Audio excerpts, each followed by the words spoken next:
ಕಡೆ ಕಾಂಗ್ರೆಸ್ ಸಂಸದೀಯ ನಾಯಕರಾಗಿರುವಂತಹ ಮಲ್ಲಿಕಾರ್ಜುನ್ ಖರ್ಗೆ ಅವರು ಕೂಡ ಆಗಮಿಸ್ತಾ ಇದ್ದಾರೆ. ಬಹಳ ಹತ್ತಿರದಿಂದ ನೋಡುವಂತಹ ಒಬ್ಬರೇ ಒಬ್ಬರು ವ್ಯಕ್ತಿ ಅಂದರೆ ಅದು ಮಲ್ಲಿಕಾರ್ಜುನ್ ಖರ್ಗೆ.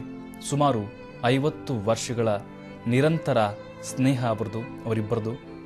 ಧರ್ಮ್ ಸಿಂಗ್ ಅವರು ಯಾವಾಗಲೂ ಕೂಡ ಬೆಂಗಳೂರಿಗೆ ತೆರಳ್ತಾ ಇದ್ರು, ಅಂದರೆ ಕಲಬುರಗಿಯಿಂದ ಬೆಂಗಳೂರಿಗೆ, ಬೆಂಗಳೂರಿಂದ ದೆಹಲಿಗೆ ತೆರಳ್ತಾ ಇದ್ರು. ಇಬ್ಬರು ಜೊತೆಯಲ್ಲಿಯೇ ಪಕ್ಷದ ಕಾರ್ಯಗಳಲ್ಲಿ ತೊಡಗ್ತಾ ಇದ್ರು, ಜನರ ಜೊತೆ ಬೆರೀತಾ ಇದ್ರು. ಈಗ ಕುಚ್ಚುಕ್ಕೋ ಗೆಳೆಯನನ್ನು ಕಳ್ಕೊಂಡಂತಹ ದುಃಖದಲ್ಲಿ ಮಲ್ಲಿಕಾರ್ಜುನ್ ಖರ್ಗೆ ಅವರಿದ್ದಾರೆ. ನಿನ್ನೆ ಲೋಕಸಭೆಯಲ್ಲಿ ಕಲಾಪ ನಡೀತಾ ಇತ್ತು.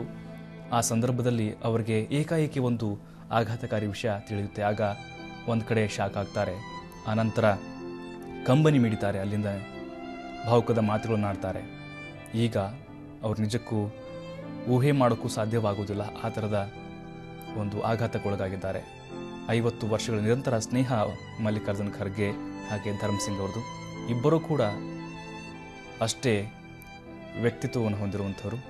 ನಾವು ಧರ್ಮ್ ಸಿಂಗ್ ಅವರ ಬಗ್ಗೆ ನೋಡೋದಾದರೆ 8 ಬಾರಿ ಶಾಸಕರಾಗಿ ಆಯ್ಕೆಯಾಗಿದ್ದಾರೆ.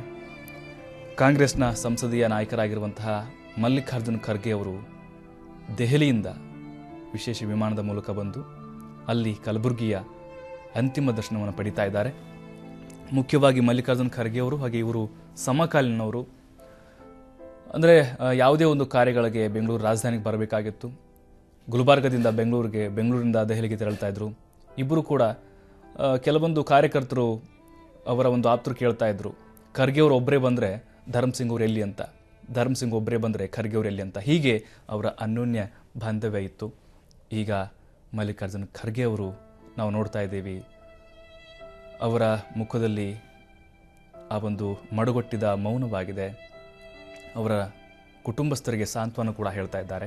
ಅವರ ಪುತ್ರ ಧರ್ಮ್ ಸಿಂಗ್ ಅವರ ಪುತ್ರ ಆಗಿರುವಂತಹ ಅಜಯ್ ಸಿಂಗ್ ಹಾಗೆ ವಿಜಯ್ ಸಿಂಗ್ ಅವರಿಗೆ ಸಾಂತ್ವನ ಹೇಳ್ತಾ ಇದ್ದಾರೆ. ಅವರ ಕುಟುಂಬಸ್ಥರಿಗೆ ಸಾಂತ್ವನ ಹೇಳ್ತಿರುವಂತಹ ದೃಶ್ಯಗಳು. ಮಲ್ಲಿಕಾರ್ಜುನ್ ಖರ್ಗೆ ಇವರಿಬ್ಬರು ಕೂಡ ಕುಚ್ಚುಕ್ಕೋ ಗೆಳೆಯರು ಅಂತಲೇ ಹೇಳ್ಬೋದು. ಯಾಕಂತ ಹೇಳಿದ್ರೆ ಒಂದೇ ಭಾಗದವರು, ಕಲಬುರಗಿ ಹಾಗೆ ಬೀದರ್, ಆ ಭಾಗದಿಂದ ಬಂದಂತಹ ಮುತ್ಸದ್ದಿ ನಾಯಕರು. ಉತ್ತರ ಕರ್ನಾಟಕದ ಪ್ರಭಾವಿ ರಾಜಕಾರಣಿಗಳಲ್ಲಿ ಇವರಿಬ್ಬರೂ ಕೂಡ ಮೈಲುಗಲ್ಲನ್ನು ಸಾಧಿಸಿದ್ದಾರೆ. ಹಾಗೆ ನೋಡೋದಾದರೆ ಮಲ್ಲಿಕಾರ್ಜುನ್ ಖರ್ಗೆ ಅವರು ಈಗ ಏಕಾಂಗಿಯಾಗಿದ್ದಾರೆ, ಅಂದರೆ ಅವರ ಸ್ನೇಹಿತನನ್ನು ಕಳ್ಕೊಂಡು ಏಕಾಂಗಿಯಾಗಿದ್ದಾರೆ. ನಿನ್ನೆ ತಾನೇ ಭಾವುಕರಾಗಿ ಹೇಳ್ತಾ ಇದ್ರು, ನನಗೆ ತಡ್ಕೊಳ್ಳೋಕ್ಕಾಗಲಿಲ್ಲ ಆ ವಿಷಯ ಕೇಳಿ, ಆಘಾತ ಎದುರಾಗಿತ್ತು ಅಂಥೇಳಿ. 8 ಬಾರಿ ಶಾಸಕರಾಗಿ, 1 ಬಾರಿ ಲೋಕಸಭೆ ಸದಸ್ಯರಾಗಿ, ಹಲವಾರು ಖಾತೆಗಳನ್ನು ನಿಭಾಯಿಸಿ, 1 ಬಾರಿ ಮುಖ್ಯಮಂತ್ರಿಯಾಗಿ, ಅದು 17ನೇ ಮುಖ್ಯಮಂತ್ರಿಯಾಗಿ ಸೇವೆ ಸಲ್ಲಿಸಿದಂಥ ಕೀರ್ತಿ ಮಾಜಿ ಮುಖ್ಯಮಂತ್ರಿ ಧರ್ಮ್ ಸಿಂಗ್ ಅವ್ರಿಗೆ ಸಲ್ಲುತ್ತೆ.